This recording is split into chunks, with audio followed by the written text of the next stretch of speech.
Dices, todos traicionamos la promesa de nuestro mejor destino. Así es. Yo te pregunto, ¿esa frase es de alguna forma como un mantra, tu vocación de escritor? Es decir, tú pensabas ser director de cine. Qué triste manera de empezar, me voy a poner a llorar. Sí, pues bueno, no tanto como mi vocación de escritor. O sea, sí, yo sí creo, respondiendo a tu pregunta, yo sí creo que yo soy un poco escritor por default, ¿no? Es decir, a mí me hubiera gustado mucho, ¿no? Creo que hubiera sido un mal director de cine porque no trabajo bien con otros, ¿no? Hay algo, todos los escritores tenemos algo medio misántropo, ¿no? Por eso trabajamos en eso, por eso nos dedicamos a este oficio tan solitario, ¿no? Necesariamente solitario. Pero vaya, a mí el cine me encanta, ¿no? Es una de mis grandes pasiones, verlo, escribir sobre él y escribirlo, ¿no? Me encantaría escribir para cine. Pero no le quiero restar mérito al oficio de escritor, ¿no? Sí, no sé si yo traicioné la promesa de mi mejor destino volviéndome escritor en vez de dedicándome al cine, ¿no? Más bien me di cuenta que sí, como te dije, que no era muy bueno haciendo... hice un cortometraje estando en la universidad y después de 3 días de filmación acabé cansado como si hubiera corrido 15 maratones al hilo, ¿no? Entonces me di cuenta que ciertamente no, y harto de todo el mundo. Entonces me di cuenta que eso no era, vaya, que nada más no era mi vocación. A lo mejor me dedicaba a escribir ahí solo en la sala de mi casa, ¿no? No me ha salido mal hasta la fecha. Tan mal. Y dices que te gusta tu personaje Matías Lavalle porque es un personaje que, a pesar de estar autodestruyéndose en todo momento, sabe que lo está haciendo, ¿no? Yo te pregunto, ¿hasta qué punto te asimilas a él en ese sentido, a su carácter, a su vida? Pues gracias a Dios hay un porcentaje, en un porcentaje muy amplio no me parezco en absoluto a él, ¿no? Sí, ¿no? Es decir, hay muchas cosas en las cuales no nos parecemos, empezando por, hay que tocar madera, empezando por el hecho de que mi papá está vivo, ¿no? Y tengo una mucho mejor relación con mi mamá, y con mi único hermano también me llevo mejor de lo que él se lleva con su hermana, y mis amigos son personas más o menos más agradables que los amigos de Matías. Pero vaya, hay similitudes, ¿no? Él parte de una especie como de semilla autobiográfica, ¿no? Si no, sí, hay, no sé, de incomodidades similares, de una sensación de incomodidad con el país en el que crecimos similar, ¿no? Una melancolía similar quizás. Son más sensaciones que cosas específicas, ¿no? Que datos biográficos específicos. Sí, es curioso. He escrito cosas que la gente piensa que no son nada autobiográficas y son muy autobiográficas, y luego fallas, la gente cree que es muy autobiográfico y en el fondo no es tanto, ¿no? Más bien Matías es una especie de vehículo en el que inserté pues, sentimientos que traía yo, como que estaban ahí latentes después de que regresé a vivir fuera de México, cuando regresé a vivir al Distrito Federal. Y es particularmente con Matías con quien puedes hacer de una manera ficticia lo que quizás en la vida real no puedes hacer. No, bueno, por supuesto, ¿no? Yo soy...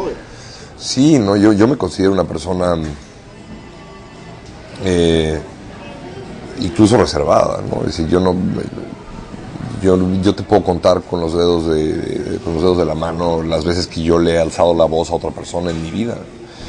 Y Matías es todo lo contrario, ¿no? Matías de repente, yo creo que Matías era un poco como yo, y cuando empieza la novela lentamente se empieza a transformar en sí, ¿no? Es un poco como, ¿cómo se llama el superhéroe Hulk, ¿no? Es un poco eso, ¿no? Y si es Dr. Jekyll y Mr. Hyde, ¿no? Y lo que vemos en la novela es ya básicamente lo que vemos es a Mr. Hyde, ¿no? Y pues escribir eso, ¿qué te puedo decir? Es muy catártico. No solamente es muy catártico, ¿no? Sino es divertidísimo. Es decir, que a través de un personaje explores todo lo que tú como persona serías incapaz de hacer y decir. Y Matías ciertamente lo hace, ¿no? Matías es capaz de decirle... Sí, ¿no? De mandar al diablo a personas de maneras en las cuales a mí me gustaría mandar al diablo a ciertas personas que hayan estado en mi vida, ¿no? Entonces, en ese sentido, fue muy divertido escribir la novela. Tu novela Cuervos y Fallas de Origen tienen un hilo conductor, tienen vasos comunicantes, se relacionan, ¿no? ¿Y por qué optaste por esta especie de saga o de segunda parte? Es una muletilla más que una decisión, consciente. No creas que yo quiero crear una especie de universo metaficticio en el que yo estoy adentro, yo me inmiscuyo dentro de la vida de los personajes y los personajes se repiten de novela en novela, como lo que hace, yo qué sé, Bret Easton Ellis y Philip Roth y demás. A mí no me interesa eso, ¿no? Yo lo hice más bien porque yo sabía desde un principio que yo quería contar la historia de un joven que regresaba a México porque su padre estaba a punto de fallecer. Entonces yo empecé a escribir la novela y me di cuenta que yo no podía narrar eso, porque mi papá está vivo, ¿no? Y así como, y esa diferencia se repetía en muchas ocasiones, es decir, yo sabía que yo y Matías teníamos muy pocas cosas en común, muchas más de las que la gente cree. Entonces, para poder narrarlo con cierta verosimilitud, lo que tuve que hacer es regalarle cosas mías. ¿Sí me explico? Hacer que tuviéramos similitudes, porque había tantas cosas en las cuales no nos parecíamos, que para que yo lo pudiera escribir teníamos que parecernos en algunas cosas, para acercarlo a mí. Y la respuesta fue que viviera en un lugar en el que yo había vivido, que ese es Nueva York. Ese es uno. Y la otra es que él escribiera un libro que yo había escrito, que es Cuervos. Y sí, básicamente con esas dos me bastó. Sí. Y ahora, Fallas de Origen es además, a mi parecer, un examen introspectivo que te haces de tu reinserción a México, tu llegada a Nueva York. ¿Cómo lo ves tú? ¿Así también? Menos dramático, ¿no? Insisto, menos dramático, pero no sé cómo sea el caso de Perú. Me imagino que debe tener similitudes, ¿no? Pero México acabó 70 años de una especie de dictadura perfecta, como la denominó Vargas Llosa, ¿no? Y entramos en un proceso de muy imperfecta democracia, ¿no? En el 2000. Y en el 2006, cuando Matías se va a vivir fuera de México, y curiosamente cuando yo regresé, que es cuando yo regresé, empieza el sexenio de Felipe Calderón, que fue un sexenio pues muy complicado y muy sangriento, ¿no?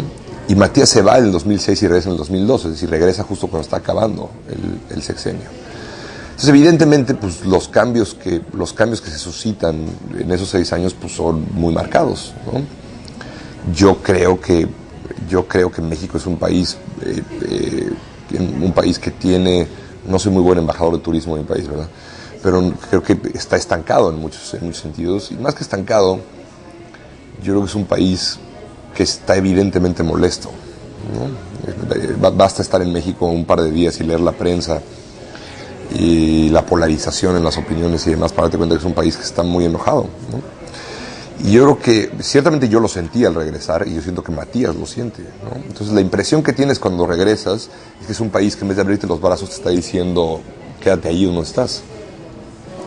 Que si quieres a tu país, pues es una sensación muy desagradable, ¿no? Yo la tuve, ¿no? Si yo regresé de Nueva York a México y sentí como que el país no me quería de vuelta mucho, ¿no? No puedo hablar mucho más de eso porque entonces tendría que ponerme en un diván, ¿no? Boca arriba y platicarte mi vida y demás, ¿no? Y tú deberías tener un puro, ¿no? Pero vaya, yo sentí esa incomodidad y se la di a mi personaje, ¿no? Era parte de lo que quería explorar en Fallas de Origen, esa sensación de irte de tu país y regresar y decir, ya no, o sea, si no lo reconozco, no me reconozco dentro de él y no reconozco a las personas que lo habitan. Sí, y esta figura del padre, que creo que es lo más interesante en tu novela. Te agradezco que lo digas, porque a mí también me parece. Sí. Y yo la entiendo más en el sentido figurado, y creo que quisiste hacerlo así, que es una interpretación del fin de una etapa de Matías. La muerte significa el fin de toda una etapa importante para él. Yo también creo que es eso. De nuevo, regresamos a esta idea, ¿no? De cómo narrar lo que no has vivido, ¿no? que es un problema, el problema principal al que yo me enfrenté en Fallas de Origen, ¿no? Es decir, cómo narrar la muerte de un padre cuando tú no has vivido nada ni por asomo similar. Y en ese sentido, cómo hacerle justicia a la sensación de quedarte huérfano, ¿no? Sin faltar el respeto a las personas que sí han pasado por esa experiencia, ¿no? Yo tengo muchos amigos, muchos amigos y amigas que perdieron a sus padres o a sus madres siendo muy jóvenes por azares del destino, ¿no? Pero más allá de eso, yo no tengo esa experiencia cerca, gracias a Dios, ¿no? Es decir, mi papá y mi mamá viven. Eso ya te lo dije hace 10 minutos. Pero para poder narrar la muerte del padre, yo tuve que encontrar maneras distintas y conscientes de acercarme a eso. Y lo que decidí hacer es que el padre en la novela fuera más que el padre. Que el padre fuera un símbolo de cosas que yo sí siento que perdí. Que el padre fuera un símbolo de un México más seguro y que el padre fuera un símbolo de un México más noble y de un México más hospitalario y más bueno y menos violento. Que eso yo sí siento esa pérdida, ¿no? Y a través de eso poder narrar esa muerte. Igual la muerte del papá en sí no, y al final, y si lees el libro de nuevo, no lo leas de nuevo, pero si lo lees de nuevo te darás cuenta que Matías habla de la muerte del padre, de la muerte en sí, un párrafo. ¿Por qué? Porque yo deliberadamente no quiero hablar más de eso porque no sé qué se siente. Más bien habla de lo que tú dices, es decir, de que la muerte del padre es la muerte, pues sí, de una etapa, o la muerte de un México idílico que se fue para no volver jamás, ¿no? Sí, y eso suena deprimentísimo, ¿no? Pero eso sí lo siento yo también, ciertamente.